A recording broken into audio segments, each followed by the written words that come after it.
Existem várias formas de trabalhar em prol da liberdade no Brasil, tanto na linha de frente da política, como também nos bastidores, na formação de quadros e na construção de programas partidários.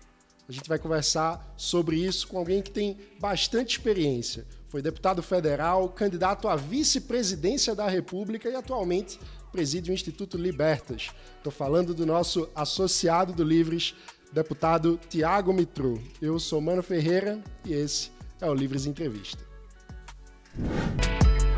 Tiago, muito obrigado por separar um tempinho para conversar com a gente aqui no Livres Entrevista. Seja bem-vindo mais uma vez. Isso, obrigado, Mano. Sempre um prazer aqui participar dos projetos do Livres, sempre com todo esse sucesso aí. Estou aqui à disposição de você e dos nossos associados. Boa. Tiago, você é associado do Livres desde 2018, teve por 4 anos defendendo nossos valores e nossas bandeiras como deputado federal na Câmara, depois foi candidato à vice-presidência da República e atualmente está comandando o Instituto Libertas. Muita gente talvez não saiba o que isso significa hoje, então vamos atualizar o pessoal. Para quem acompanhou o teu mandato, acompanhou tua caminhada como candidato a vice-presidente na chapa do Felipe Dávila, né, pelo Partido Novo, como que está Tiago Mitrô hoje? Legal, Mano. Acho um ótimo ponto que vira e mexe encontro com alguém que acompanhava o mandato, até nas redes sociais, apesar de que as minhas agora eu estou dando um detox aí breve. E aí, saiu da política? O que você está fazendo e tudo? E a resposta curta é não saí da política, né? Estou agora num papel mais nos bastidores, mas super ativo aqui ainda, nesse desafio frente ao Instituto Libertas, né? De forma bem resumida, né? Todos os partidos políticos brasileiros têm um instituto ou uma fundação vinculada que, teoricamente, pelo menos naquilo que a legislação prevê, né, são os braços de formação política, educação política e formulação de propostas de políticas públicas dos partidos brasileiros, né? Então, a ideia, né, é que os diretórios, as executivas dos partidos atuem, né, na questão da participação política de fato, organizando eleições, a presença territorial dos partidos e tudo mais, né? E os institutos vinculados aos partidos fazem a parte ali de formulação das propostas, a parte mais ideológica e educacional, né, dos partidos. Como, infelizmente, a maior parte dos partidos políticos no Brasil sequer tem ideologia, né, acaba que boa parte dessas organizações não funcionam direito. Elas recebem também dinheiro público, a legislação prevê que 20% do fundo partidário que os partidos recebem vai para esses institutos ou fundações, e infelizmente o que a gente vê na imensa maioria dos partidos é esse recurso sendo utilizado ali como cabide de emprego, né, para os quadros do partido ou para as famosas sacanagens aí que são feitas na política brasileira. Então, por isso que você não vê muito a atuação dessas fundações, desses institutos, salvo ali raras exceções, né? E o que nós temos feito aqui no Instituto Libertas, é colocar o nosso instituto, de fato, para fazer o que as fundações e institutos partidários deveriam fazer, que é cuidar dessa parte de formulação das propostas para os políticos de determinado partido e treinamento, formação desses quadros, né? Então, eu tenho desde aí do ano passado, logo que saí da Câmara, ingressei na Executiva Nacional do Novo, né? Hoje nós temos 7 membros, sou um dos 7 ali que estão nesse corpo, né, que atua ali para o direcionamento do partido a nível nacional e, em paralelo, na liderança do Instituto Libertas, que tinha outro nome antes chamava Fundação Brasil Novo. A gente deu uma repaginada aí, trabalhando nessa parte de identificação dos nossos potenciais candidatos, treinamento desses candidatos agora para as eleições e também na formulação de propostas, né, que esses candidatos podem utilizar agora nas campanhas das prefeituras, as câmaras de vereadores, e uma vez eleitos a gente entra também no apoio à implementação das políticas públicas liberais alinhadas aí, né, aos ideais do nosso partido. Muito bom. Do ponto de vista da formação política dos liberais que desejam ser candidatos, o que tu diria que é o maior desafio hoje no Brasil? Olha, mano, a gente separa aqui o nosso papel de formação em duas grandes frentes, né? Uma é a formação prática com viés eleitoral, né? A gente tem muitos candidatos nossos que, assim como eu lá em 2018, nunca participaram de eleição, não são ativos politicamente, não eram ativos politicamente, né? E não têm experiência de campanha ali propriamente dito, né? Então, e mesmo aqueles que já tiveram alguma experiência, até que já são vereadores, né, ou disputou uma eleição e não ganhou, coisa assim, né, muitas vezes não tem o conhecimento técnico necessário para tornar a sua campanha mais competitiva. Esse foi um conhecimento que eu adquiri lá em 2018, né, com outras organizações que apoiavam, como o Renova BR, a RAPS, o próprio Livres fez alguns workshops relacionados a esse tema, e o Novo não tinha estrutura na época, né? A gente estava começando, né? O nosso instituto mal existia naquela ocasião, né? E é algo muito necessário para que aqueles candidatos que nós vamos lançar, que são alinhados, né, às propostas liberais, tenham de fato mais condição de competitividade. Então a gente ensina ali, começando do básico, né, de direito eleitoral, marketing político, mobilização de voluntários, estratégia de campanha, construção, né, da sua figura política, das propostas e tudo mais. E esse é um grande desafio, né, acho que dos liberais em geral, porque, em geral, os liberais estão entrando na política mais por agora, né? A gente tem algumas raras exceções de quem já está aí há mais tempo, né, mas acho que a gente teve um boom ali em 2018, onde eu e tantos outros entramos, mas continua ainda tendo muito fluxo de liberais que ainda não eram ativos politicamente, que agora estão vindo. Então, acho que essa formação de base prática eleitoral é algo essencial. E tem uma outra parte que é a formação mais propriamente ideológica, né, da parte, de fato, dos valores que a gente defende, o que significa defender liberdade econômica, livre mercado, defesa da propriedade privada, né, questões de liberdades individuais, Estado de Direito, né, combate à corrupção e a privilégios, né, um Estado enxuto e eficiente. Então, essa parte programática, digamos assim, é algo que a gente também tem se dedicado a fazer. E também, assim como muita gente que bate na porta do Novo para ser candidato não tem a formação prática de campanha, muita gente também tem ali, né, algum direcionamento liberal, às vezes até um sentimento ali, né, de que o Estado atrapalha, que o Brasil devia ser menos burocrático, ter menos intervenção e tudo, mas não tem uma base, né, um aprofundamento nisso. Então, a gente tem também buscado formar essa base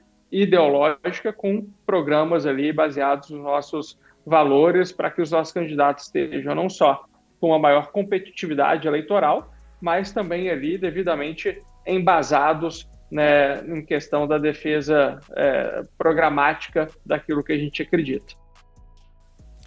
Tiago, em 2022, o nosso campo político saiu menor do que entrou nas eleições, seja no Partido Novo, teve uma redução da bancada, seja em outros partidos, né?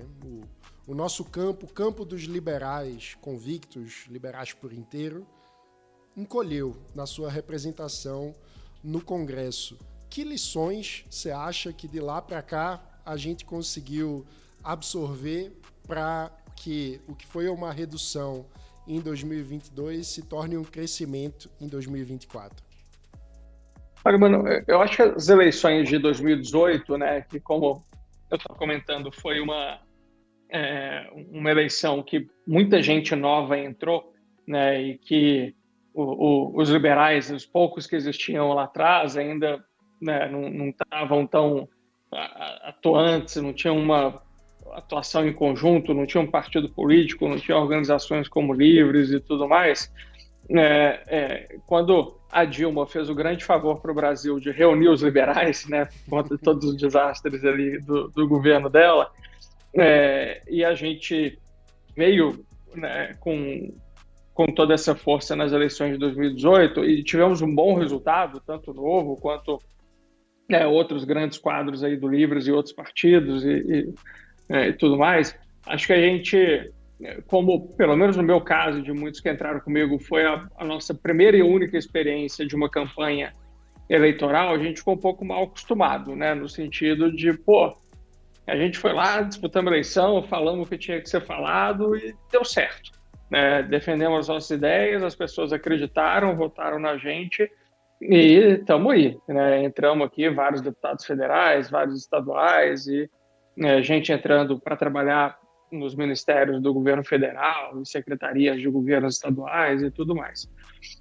E aí, quando a gente veio em 2022, claro que teve eleição de 2020 também, mas já volto para ela, mas comparando 18 com 22, acho que a maior parte das pessoas tentou fazer a mesma coisa, né? De, pô, estamos aqui, somos liberais, o Brasil precisa de um Estado menor, a gente precisa aqui baixar imposto, precisa cortar regalia aí dos políticos, desburocratizar o país, defender as nossas liberdades e tudo mais, e aí, com a mesma receita, não teve o mesmo resultado, né? A eleição de 2022, o mote dela era outro, né? Então, no fim, o que aconteceu em 2018 é que a gente pegou um grande vento a favor. O mote da eleição de 2018 era da renovação política, era das novas ideias, era de rejeição à classe política tradicional, né? E o nosso discurso caiu como uma luva, né? Você que está cansado dos políticos tradicionais, estou aqui, eu que nunca me candidatei a nada, que agora estou entrando para tirar essa turma de lá e tal.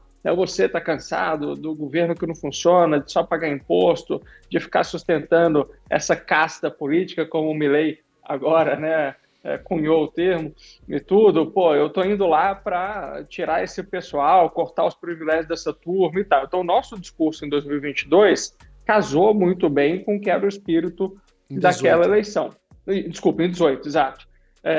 Em 2022, não. Né? Em 2022, o mote era se é Lula ou Bolsonaro. A gente não, veja bem, né? Os dois têm muitos problemas e tem coisas boas do governo Bolsonaro, mas a gente tem uma proposta melhor, né, e tudo, né? Ou pô, não vamos voltar ao Lula, não, gente, e tudo mais.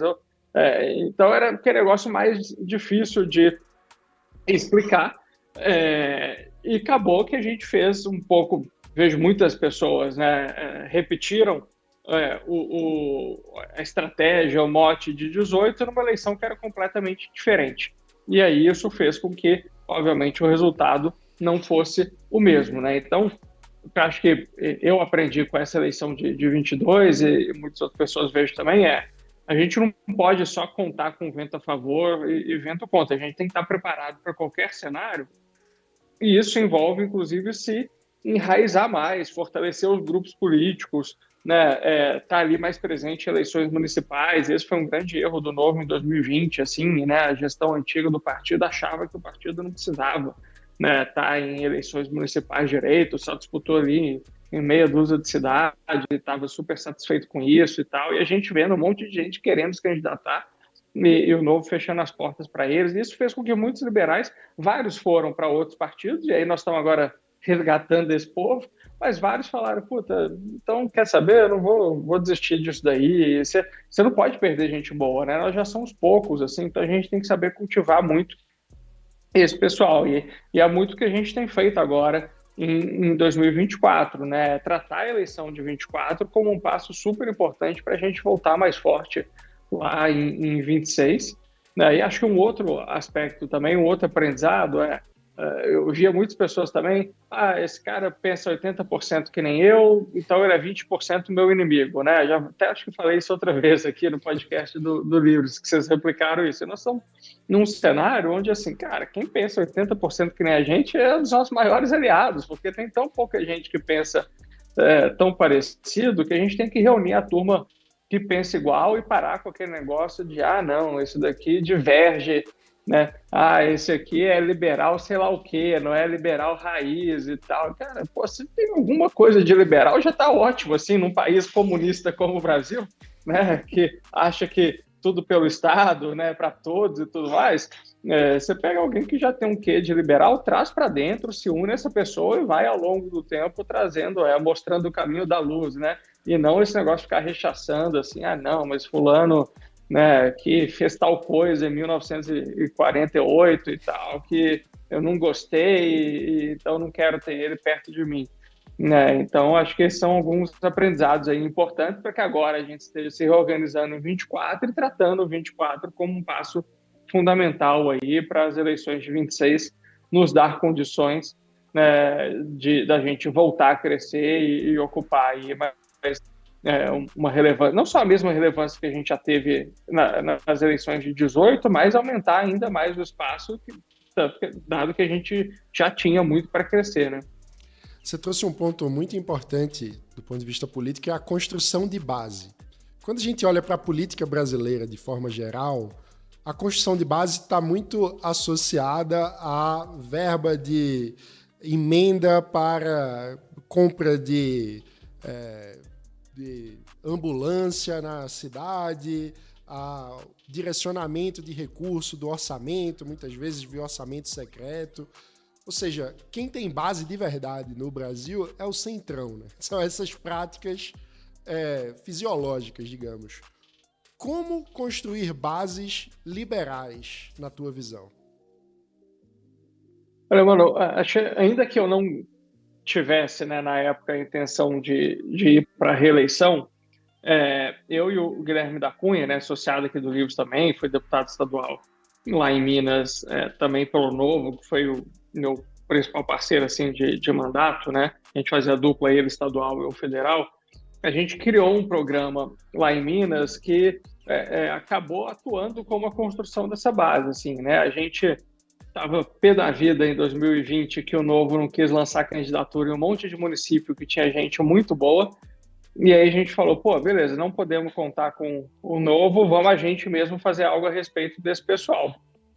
E a gente criou um programa, ele já existia para com outros projetos dentro do nosso mandato, mas um projeto guarda-chuva nosso que chamava Liberta Minas, onde a gente tinha uma série de programas de voluntariado, destinação de emendas de forma técnica, etc.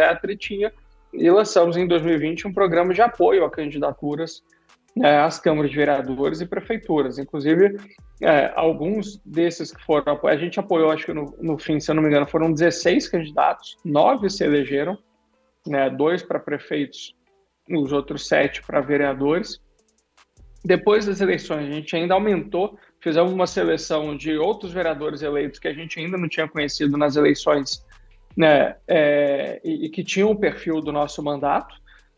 E, se eu não me engano, a gente terminou o mandato ali com uns 15, 18 vereadores e prefeitos que a gente apoiava no nosso mandato, né? E vários deles associados ao Livres aqui, o Rodrigo Zara, né, lá em Conquista, o Rian Pereira em Nova Era, a Carol Coelho em Lavras, Guilherme Assis em Crucilândia. Devo estar esquecendo algum aqui, mas é uma turma, pô, super alinhada, né? E que a gente nunca atuou, e talvez isso tenha sido um erro, tá? Não acho que isso é inteligente do ponto de vista político, não. Mas a gente nunca atuou com eles do ponto de vista, estamos apoiando vocês para vocês nos apoiarem lá na frente e tal. Sempre foi com o intuito de colaborar com os mandatos de pessoas que a gente achava alinhadas, mas se a gente tivesse essa intenção, a gente poderia ter combinado algo assim, né? Assim, pô, cara, o Rian, Guilherme, etc. Cara, vamos aqui, a Marcela Tropper também, obviamente, lá em BH, né?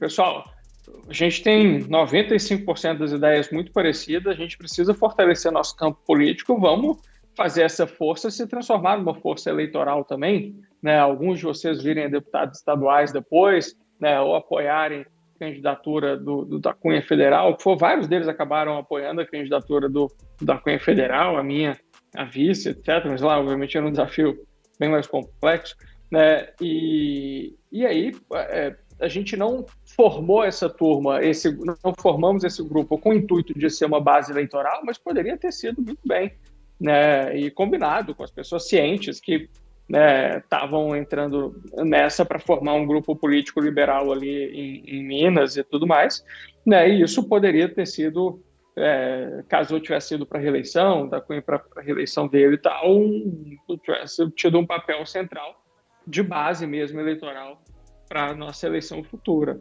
E acho que essa é uma estratégia, pô, muito boa. Assim, a gente não vai fazer a política tradicional do Centrão de, olha, você me dá 10 mil votos na sua cidade, eu te dou tantos milhões em emenda. Mas a gente pode fazer, olha, cara, a gente pensa muito parecido, a gente precisa ter mais pessoas como nós nos cargos políticos, né? Então vamos nos ajudar, né? Para que a gente continue presente, forte e crescendo o nosso eleitorado, para que as nossas ideias continuem representadas nas diferentes esferas legislativas e no executivo também. E aí você tem uma base que ela tem uma força, né, e até uma vinculação muito mais genuína e duradoura, que é algo em torno de ideias e não em torno ali de votos e emendas puramente, sabe? Então acho que dá para seguir por esse caminho. A gente teve essa experiência lá em 2020, né, ao longo dos nossos mandatos com o Liberta Minas, e acho que é um modelo que tem tudo para fazer, né? Tem um monte de liberal se candidatando aí pelo país inteiro, agora vereador e tudo, e acho que eles deveriam se unir aos deputados estaduais, federais, que tiverem, se tiverem, né, liberais dos seus estados, e construir um grupo político em torno das nossas ideias. Muito bom. Tiago, nossas ideias geralmente são mais associadas pela maioria das pessoas a ideias da macroeconomia, controle da inflação, responsabilidade fiscal. E quando a gente fala de construção de base, de eleição municipal que está se aproximando, muitas vezes as pessoas têm dificuldade de identificar o que faz de um candidato a vereador, de um candidato a prefeito, um candidato realmente liberal, né? Dizem que poda de árvore não tem coloração ideológica, ou buraco na rua, enfim. Mas qual a tua visão a respeito disso? O que caracteriza um programa de governo municipal liberal? Olha, mano, até um passo atrás, assim, complementar uma questão antes de entrar diretamente na sua pergunta. Acho que esse é um pouco, assim, do erro político, às vezes, dos liberais também, de achar que a defesa das ideias pura e simples vão permitir com que você, né, se eleja continuamente. Assim, infelizmente, a gente não tem no Brasil um público tão grande, né, de liberais que permita que simplesmente com a defesa dessas ideias mais macro, mais amplas, a gente tenha votos suficientes para conseguir se eleger, né? Então, a não ser que você tenha uma visibilidade muito alta, né, que aí você consiga atingir uma massa muito grande de pessoas, aí na conversão, na eleição você se elege quando você consegue dois fatores: um, ser conhecido por muita gente, e depois ter uma alta conversão de voto entre aqueles que você é conhecido, né? Então, você tem que trabalhar sempre nessas duas coisas: como que eu aumento o grau de conhecimento que as pessoas têm de mim, e como que eu aumento a conversão daquelas que me conhecem em eleitores de fato, né? Para você conseguir converter as pessoas com as ideias liberais, você precisa ter uma base de conhecimento muito grande, porque não é todo mundo que é liberal, que entende que é isso que valoriza e tudo. Então, se não tiver ali, não for alguém muito, muito conhecido, você vai ter dificuldade, né, com a conversão que o voto liberal puro tem, em geral, de conseguir se eleger. Então, acho que é importante os políticos liberais trabalharem não só na defesa das nossas ideias macro, das grandes reformas, né, e tudo mais, mas entender que a dor da população no dia a dia, por mais que a resolução dos grandes problemas macro, né, se fazer uma boa reforma da Previdência, uma boa reforma tributária, administrativa, etc., vai melhorar a vida das pessoas no médio e longo prazo, as pessoas também querem saber o que elas vão ter de diferente amanhã, no ano que vem, e coisa assim. Então, acho que é importante, né, os políticos liberais conseguirem pesar essas duas coisas. Não é fazer coisa contra os nossos valores, não é fazer política tradicional do ponto de vista aquela de troca-troca, compra de voto, etc. Óbvio que não, né? Mas é você, ao mesmo tempo que está lá numa Câmara de Vereadores defendendo a reforma da Previdência do município, defendendo, né, um novo modelo de plano diretor, etc., você também está aberto a ter canais de relacionamento com a população para entender por que a prefeitura não está recapeando a rua, entendeu? Porque essa é a dor, né, da população ali na hora. Não adianta, o cara tá lá, não tem esgoto na porta da casa dele, cheio de buraco na rua, o ônibus passa longe e etc. Ele pergunta: pô, vereador, o que você está fazendo por mim? Aí você fala: não, eu estou trabalhando aqui na construção de um novo plano diretor para que daqui a 5, 10 anos a cidade seja outra. Aí o cara, pô, legal, então vai lá, parabéns. Mas aí o outro vereador chega, não, eu vou aqui trazer o caminhão da prefeitura para asfaltar a rua, e esse cara que ganha o voto, entendeu? Então você tem que conseguir pesar as duas coisas, entender o que é a dor do eleitor, não deixar de trabalhar nas questões estruturais, né, de médio e longo prazo, mas dedicar parte do seu mandato ali para conseguir endereçar as dores mais latentes assim da população, para ganhar confiança, eles verem a sua seriedade, né, e aí você ir ganhando terreno para poder, primeiro, se manter na posição que você está e ganhando mais influência política, e aí conseguir endereçar as questões mais de médio e longo prazo. E aí, indo para a sua questão do que são as políticas liberais, né, na questão municipal, acho que tem muito dessa dualidade que eu coloquei aqui. É você conseguir fazer bons diagnósticos e ter boas propostas para o que vai melhorar as condições de vida da população, economia, né, eficiência da máquina no seu município no médio e longo prazo, né, mas você também conseguir resolver os problemas latentes, né, da população. Assim, não adianta você só fazer ali uma reforma administrativa, um plano de carreira para os servidores que faça a folha de pagamento caber dentro do orçamento da prefeitura e tudo mais, mas a cidade está mal cuidada, está ali cheio de buraco, lixo na rua, né, a zeladoria urbana está péssima, né, que as pessoas não enxergam ali, né, a contabilidade da prefeitura. O que elas enxergam é o dia a dia, né, o que tem ali na circulação dela pela cidade e tudo mais. Um exemplo ótimo, assim, você pega o Adriano Silva, né, nosso prefeito lá em Joinville. Eu tenho uma certa proximidade com a cidade, que a minha esposa, a família dela, boa parte da família dela mora em Joinville. E aí eu tô lá, final de semana, aquele almoço de domingo e tal. A família adora o Adriano, não é por conta ali do que ele está fazendo para resolver o problema de folha de pagamento do hospital da cidade. É porque uma rua lá, que era símbolo da cidade, que era toda esburacada, que os restaurantes fecharam porque não tinha mais cliente que queria ir lá, que tinha medo, que o carro furava o pneu e tal, agora está cheio de comércio de novo, né? Porque pela primeira vez, não sei quanto tempo, não teve enchente em Joinville, porque fizeram um trabalho bem feito ali de tirar sujeira dos bueiros e construir novos canais para escoamento da água, e falar, pô, no meu bairro é a primeira vez que não teve enchente não sei em quanto tempo, né? Então, assim, você conseguir entregar a luz da praça ser consertada rápido quando ela queima, a grama está parada, a cidade está bonita, né? Você conseguir zerar a fila de creche, você ter ali merenda com qualidade nas aulas. Então, você tem que conseguir mesclar essas duas coisas, né? As questões estruturais de médio e longo prazo que vão fazer a qualidade de vida da população melhorar, mas cuidar do dia a dia também, não só porque a população vai valorizar mais isso, mas porque também tem que ser feito. Você tem que gerar ações ali que vão impactar o dia a dia das pessoas também, não só as questões mais estruturais ali de médio e longo prazo. Até o exemplo do ex-prefeito de Joinville, que antecedeu o Adriano, o caixa da prefeitura, quando ele saiu, estava ótimo, né? Só que a cidade estava tão mal cuidada, que ele saiu com um índice de rejeição altíssimo, assim. Então, tomou boas iniciativas em termos de gestão de caixa financeira da prefeitura, mas absolutamente ninguém na cidade valorizou isso, porque deixou todo o resto de lado. Muito bom.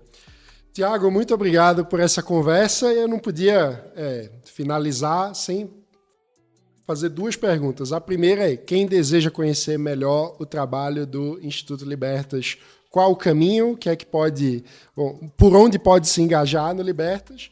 E o segundo é, você se sente hoje melhor no bastidor através do Libertas, ou se sentia melhor na Câmara como deputado na linha de frente? Olha, para saber mais a respeito aqui do Libertas, tem o nosso site, tudo, mas o principal canal é o Instagram, né, nossa rede social mais ativa. Então é o @libertas.instituto, é lá que a gente se comunica diariamente aí com os nossos seguidores, o público nosso, poder ter acesso aos nossos cursos, saber dos nossos eventos, e tudo mais. Tem cursos, que nem eu falei, que são técnicos de campanha, e aí são exclusivos para os nossos candidatos. Quem for filiado ao Novo ainda pode se candidatar, temos aí, né, algumas semanas até o término aí do período, então pode entrar lá, se candidatar e ter acesso aos nossos conteúdos, e tem os cursos programáticos, né, de livre mercado, direito à propriedade, liberdades individuais, respeito ao próximo, os nossos valores aqui também tem cursos lá, então fica o convite para vocês entrarem, acompanhar as nossas redes e também poder ter acesso aos programas que a gente oferece. Sobre onde eu me sinto melhor, assim, são papéis bem diferentes, né, mano? Assim, uma coisa está lá no dia a dia do Congresso, nas comissões, no plenário, naquele cenário onde a gente, infelizmente, ainda é minoria, que muitas vezes o ápice do seu dia é impedir um projeto horrível de ir para frente e coisa assim. Acho que lá tem uma parte positiva, assim, de você estar, de fato, no centro do poder, acompanhando, né, ali em primeira mão as grandes decisões do país, acompanhando e influenciando, né, as grandes decisões ali do país. Mas, por outro lado, enquanto ainda somos poucos, né, sem conseguir de fato girar o ponteiro na velocidade que você conseguiria, e por outro lado agora, mais no bastidor, estruturando um projeto de médio e longo prazo para fortalecer essa linha de frente, né? Então, assim, eu acho que cumpri um papel muito importante, foi muito satisfatório ter ficado esses 4 anos ali na Câmara, mas também estou bem satisfeito com o meu atual papel de formando essa turma, né? Para quem sabe se um dia eu volto ou não, é difícil você segurar as coisas com certeza, não está no meu planejamento de curto prazo, mas eu vou estar muito mais satisfeito se eu tiver contribuído ativamente para na próxima eleição a gente colocar 15, 20, 30, 40 liberais lá no Congresso, do que eu ser um de 10, eu ser um de 12, sabe? Então eu prefiro que a gente esteja lá em volume, mesmo não precisando estar lá, e eu contribuir para isso, nesse papel que eu tenho feito atualmente, do que eu sair desse papel. Certamente teria gente boa para entrar no meu lugar aqui também, mas eu sair desse papel para ser candidato e, eventualmente, a gente perder um trabalho aí de formação dessa nova leva, que acho que é tão importante quanto do que está lá na linha de frente. Então, estou bem satisfeito com o meu papel atual e acho que tem uma importância muito grande aí nessa retomada do espaço perdido e não só na recuperação do espaço perdido, mas também na construção aí do ganho de um espaço que a gente nunca teve a partir das próximas eleições. Fantástico, é isso. A defesa da liberdade exige de pessoas bem qualificadas como você em todas essas posições, né? Não adianta ir todo mundo para a linha de frente o tempo todo, a gente tem que ter gente na retaguarda, como nós, né? Eu também me vejo nesse lugar mais de retaguarda e formação. Tiago, sempre um prazer enorme, muito obrigado por essa conversa. Legal, mano, eu que agradeço, parabéns aí pelo trabalho que você e toda a equipe vem construindo aí no Livros e contem sempre comigo. É isso. Você gostou da conversa? Então deixa o seu like, se inscreve no canal, ativa o sininho para não perder as notificações e até a próxima.